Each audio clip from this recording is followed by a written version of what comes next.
Hey guys, I'm Rachel Castile. Welcome to Typology Corner. Today I'm going to do an overview video on the Enneagram Type 5.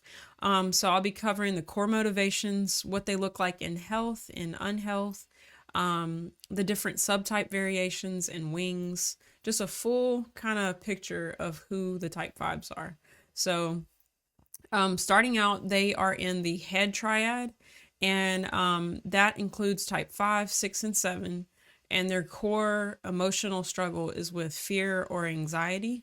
So they have their own coping strategy of dealing with that anxiety of the future, of kind of not knowing what's going to happen.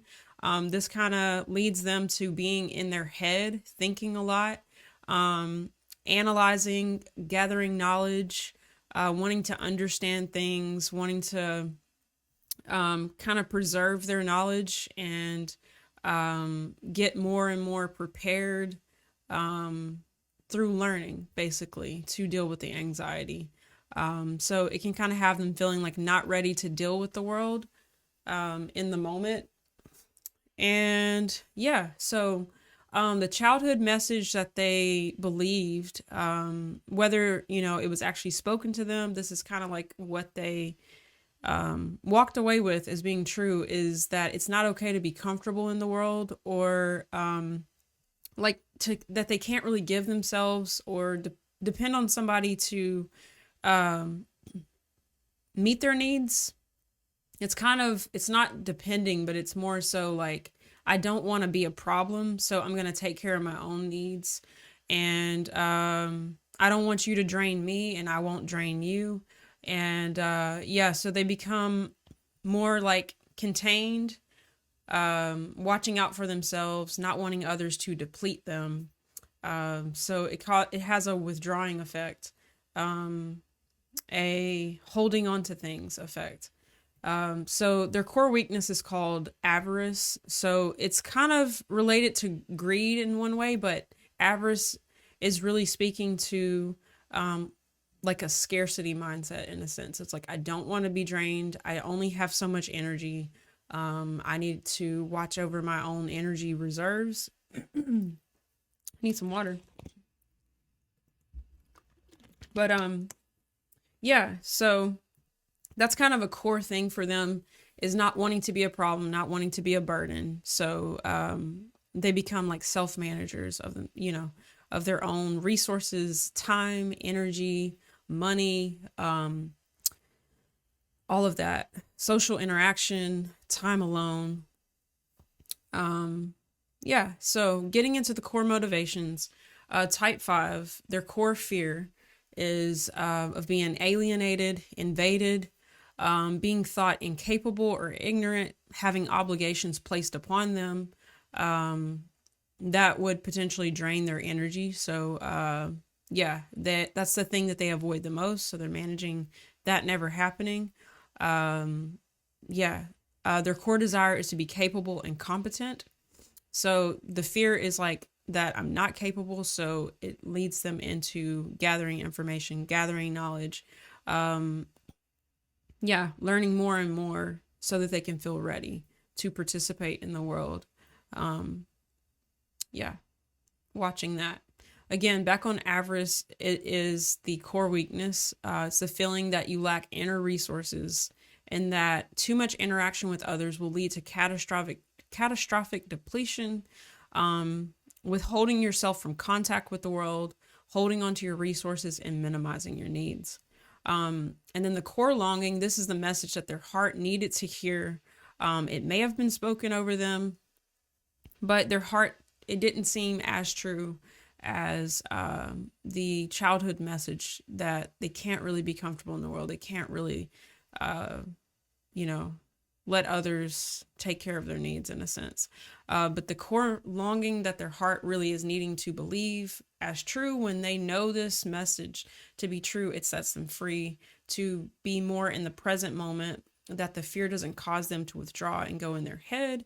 When they begin to believe this message, which is your needs are not a problem, when they realize that, that causes them to kind of reemerge and be one with their environment, to be present.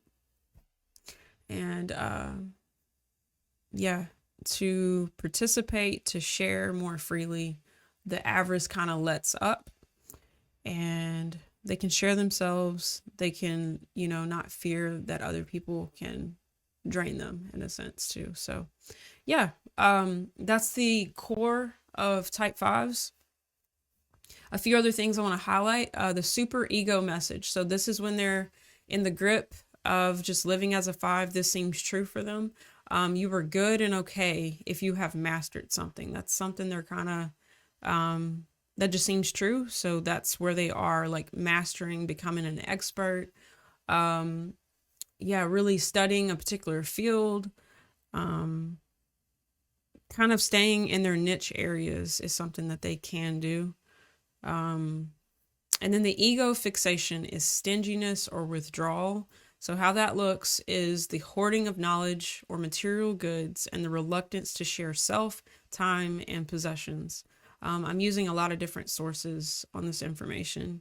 Beth McCord's course, a lot of her information, and then a few books by Don Richard Rizzo. I think I may be mixing those names together.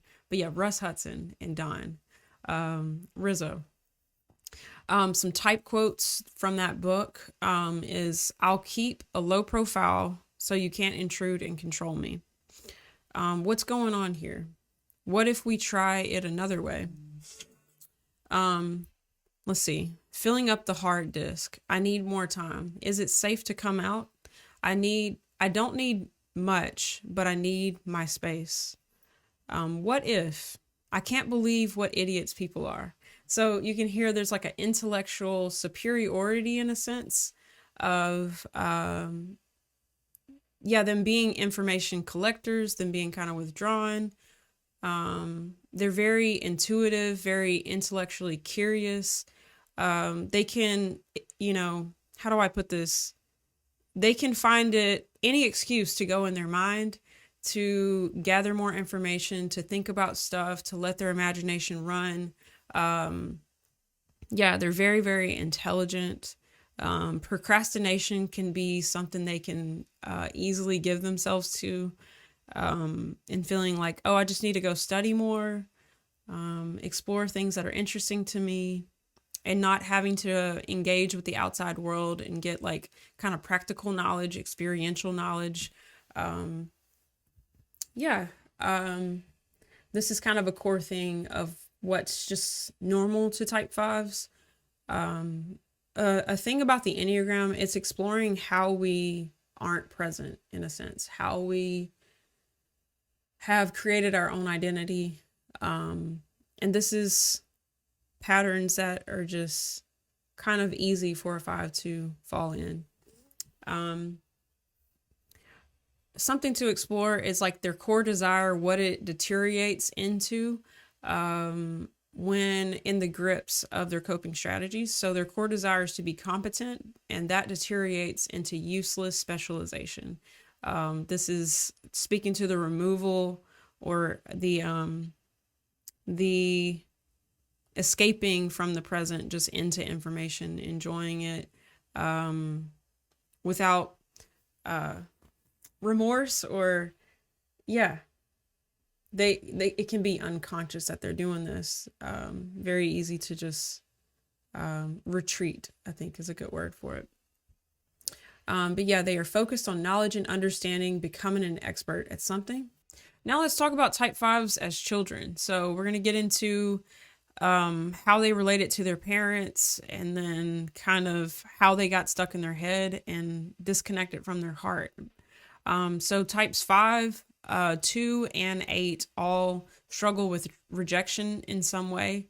And types 5 children, they felt rejected by their parents. They felt that their parents were like emotionally busy in some way, that they perceived themselves to be a burden.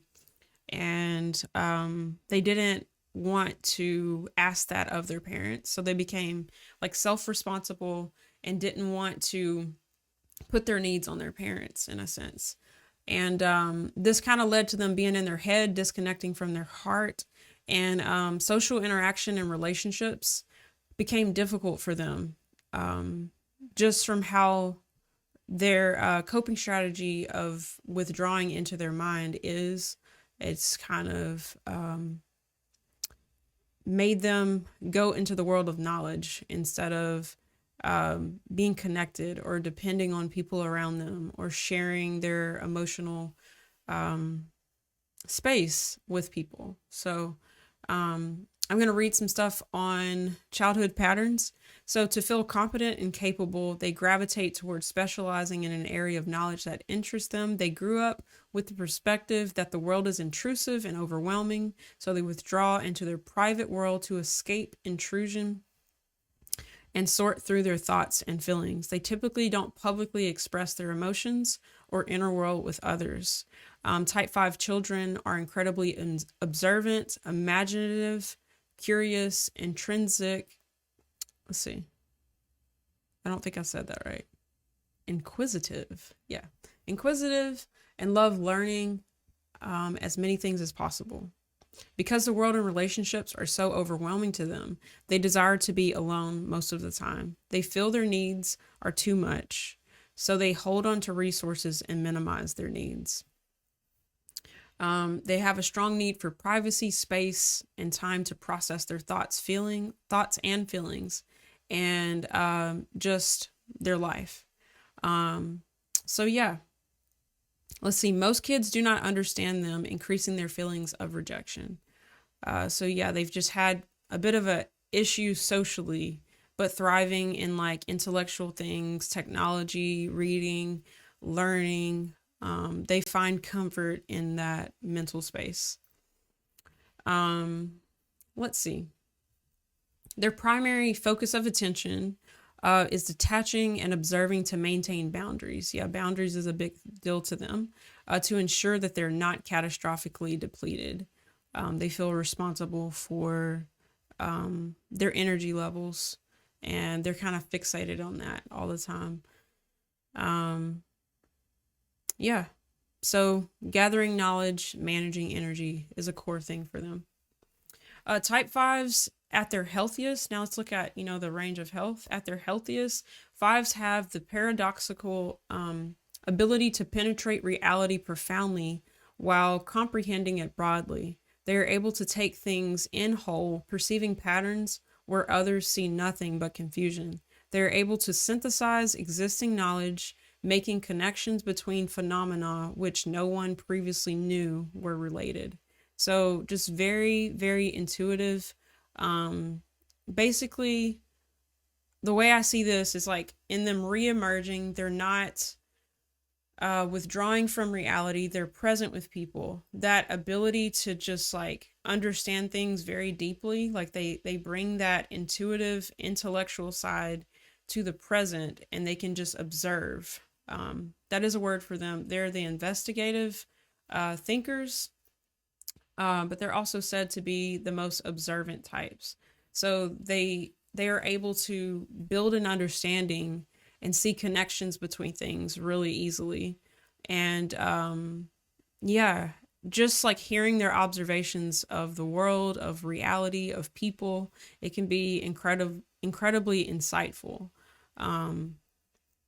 Yeah, they're able to bring just a deep knowing, clear insights. Type 1s can be this way in health too, but this is more just an observer of reality and just catching it all, understanding it, seeing things in a very insightful way. And yeah, they really can bring that and share that with the world. What else to say about them in health? They don't see their needs as a problem anymore. They are letting their needs be known, letting others kind of take care of them, share their emotional experiences easier. They're not like stuck in their head. They're able to relate to people better. And depending on their subtype, some 5s are much more emotionally like in touch or wanting to connect. The sexual 5 displays that more than the other two. But yeah, the healthy 5 is just bringing that gift and it's more shared with the world and less removed. Moving on to the average five. Fives begin to fear that their skills are insufficient and that they need to prepare more before they can take their place in the world. They feel unsure of themselves in many areas, preferring to inhabit the safety of their minds. They study, practice, and collect more knowledge, resources, and skills. This is when the fear is causing them to go in their minds. They're withdrawing and living from that place and fearing the outside world depleting them. And as that coping strategy descends even more and they're kind of in the grip of it, unhealthy fives, they feel so small and helpless that almost everything becomes ominous to them. They are filled with dark fantasies and strange perceptions. They resist all help, shrinking away from people and into feverish nightmares and insomnia. They cannot stop their overheated minds. Yeah, they're kind of at the mercy of their own mind. All their creativity, all their imagination is causing them to withdraw even more. And for them to wake up from this, they have to let the light in. They have to choose to come into the present. They have to choose to look at what's going on around them and let somebody in and kind of share their experiences, get feedback, begin to let something else in other than just the dark place of their minds that it can be for them when they're isolated and fear has caused them to shut the world out at this level. So, yeah. Let's see. Let's move on to the subtypes. So the subtypes, this is the instinctual variants that color the personality type because these are just innate, basically almost like another personality system that you have to basically merge with the Enneagram because whichever instinctual variant is dominant, it majorly colors the type of five that they are. So there's three types: self-preservation, social, and then sexual, which is also called one-to-one. So starting out with the self-preservation subtype, a word for them is castle. Castle, home, and hideout. This is the type that is probably the closest to the descriptions that you read, the one that is the most self-preserving of their energy, time, resources, watching over, not being drained by other people. These fives are most characterized as observers, and they're less expressive. They don't communicate their emotions as much. Most noted for being in their minds, hiding away in that castle, keeping that space around them, maintaining boundaries, I guess is one way to say that. Yeah, maintaining boundaries, staying in their mind, and meeting their own needs, watching over that landscape, the castle of their mind. And that's it for the self-preservation.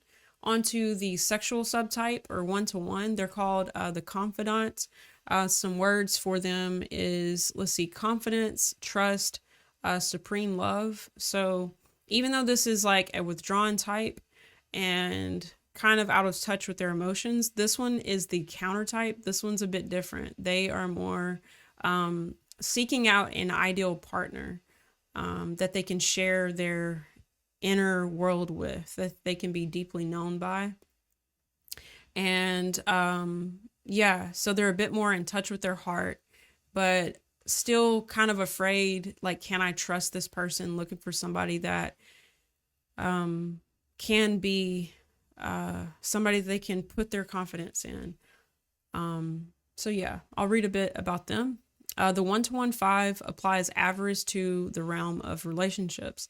The one-to-one drive looks for connection and intimacy, which is at odds with avarice. The result is an oscillation but also the search for perfect relationships, people to click with deeply, one at a time. Openness, closeness, confidence, and trust within relationship becomes key values in order to fill both the absence of separation and the security of containment.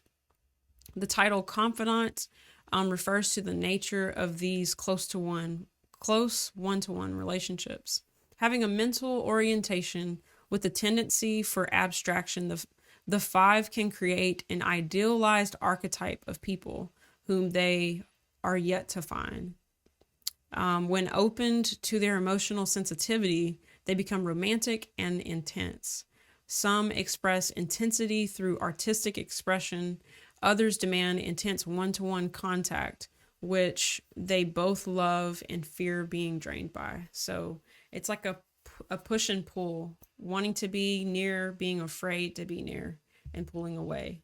Type 4s kind of do that, but this is a bit different. This is more in the head triad, dealing with fear. Yeah, so this is a very different type 5 than the self-preservation one. Now, moving on to social, the word is totem. This is, the social instinct is more in community, wanting to find people of like-mindedness, similar interests to share themselves with, to kind of explore ideas. So this is a more social 5 by the word social. And this is the more social subtype. I'll read a bit on them. Social 5s look to understand things at the biggest scale. They may use knowledge, theory, philosophy, and theology as their vehicle to find what they need by having clear insight into it. Totem reflects that relationships that are often in service to their greater insight, associating with those who share their perspective and values. Their perspective and value what the 5 wants clearer understanding and knowledge of. So yeah, the pursuit of knowledge, to them, it's like knowledge is power, being connected to people that can bring that into their life more. So they go outside of themselves a bit more to get better understandings. The way avarice shows up for them, avarice is played out in the need for specialness, insight worthy of their resources, and the people to share the journey with who have admirable special qualities to share. These types search for the theory of everything, the ultimate meaning that transcends meaninglessness, and may look toward the skies and care little for life down on earth. So the imagination, the exploration of philosophy, wanting to understand the grandness of things, the big picture, which leads them outside of themselves to navigate that even more. So yeah, as you can tell, there's a big difference across the subtypes. And now getting into the wings. So type 5, they could have either a 4-wing or a 6-wing. And mixing type 4 and 5, you get a double withdrawn type. So this will be a more introverted, creative type. And then whenever you mix 5 with 6, you have 2 types who are both in the fear and the head triad. So this is going to be an even more like anxious, disconnected from the heart type, a bit more connected to what society thinks, external groups, navigating belief systems, problem solving, thinking more in the head, more wanting to resolve things, looking to the future. So yeah, the type 5 with a 4-wing is called the iconoclast. This is kind of like dismantling common belief systems, looking into kind of, I guess you could call it like a more, it's the withdrawn thing. So they're analyzing things. They're more original in their thoughts, more creative, maybe a bit more philosophical. I'm going to read some from Beth McCord's descriptions of these. So, in general, they are withdrawn, isolated, eccentric, more emotional, creative, and imaginative. They, when not in a good state, they are detached from others by using their intellectual insights and observations to create distance, but are more sensitive than people realize. So, yeah, this is a type that's in touch with their heart a bit more, the type for their emotions. They can be easily hurt and others not know, sort of thing.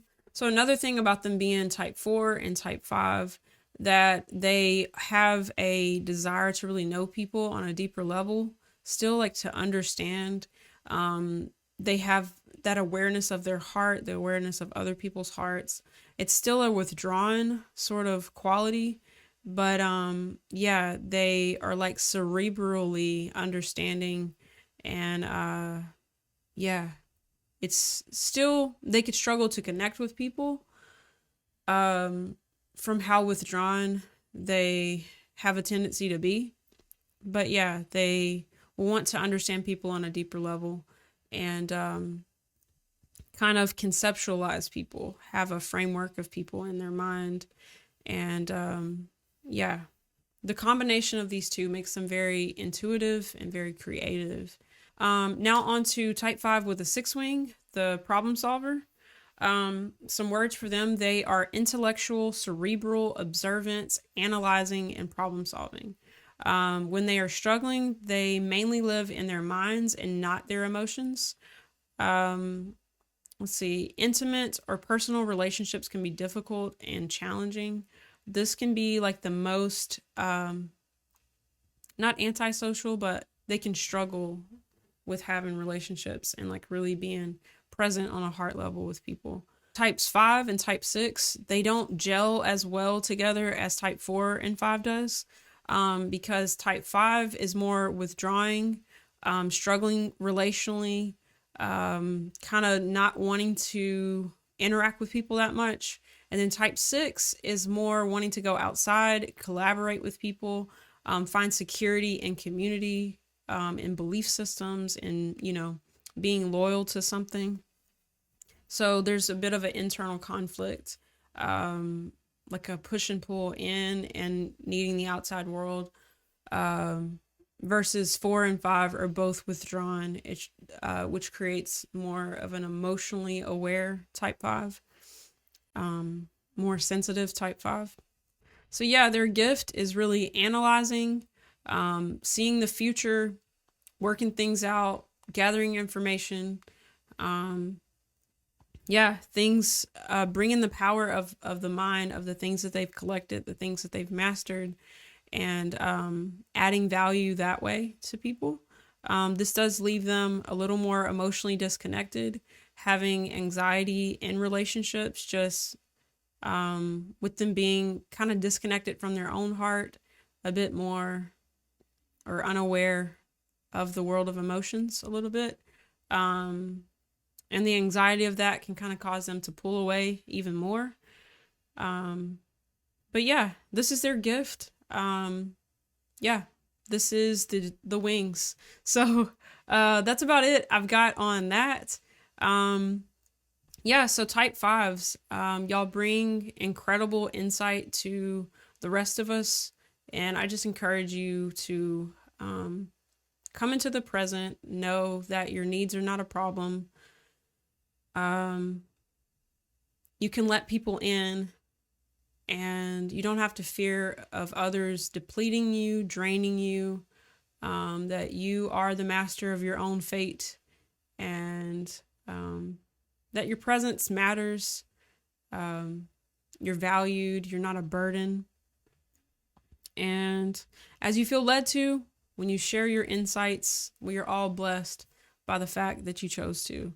And yeah, your ability to think about things from a perspective that most people wouldn't have brought forward is really amazing and valuable and needed.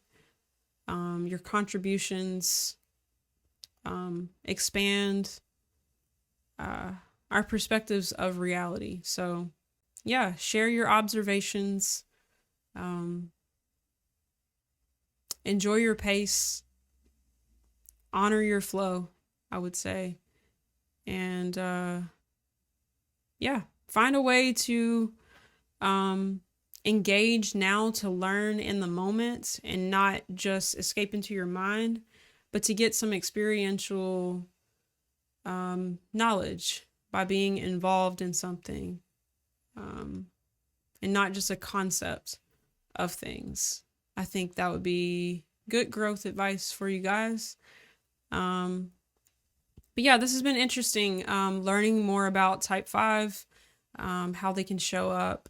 And I'm learning currently, just kind of exploring what this looks like and to really step into y'all's shoes.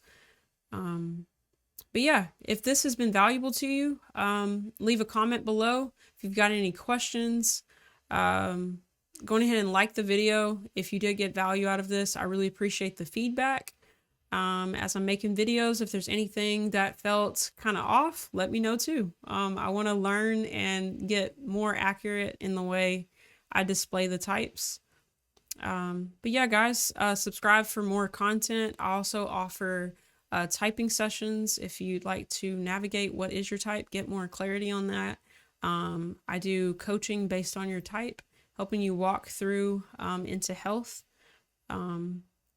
And just more self-awareness within your type. So yeah, guys, I offer that. Links in the description.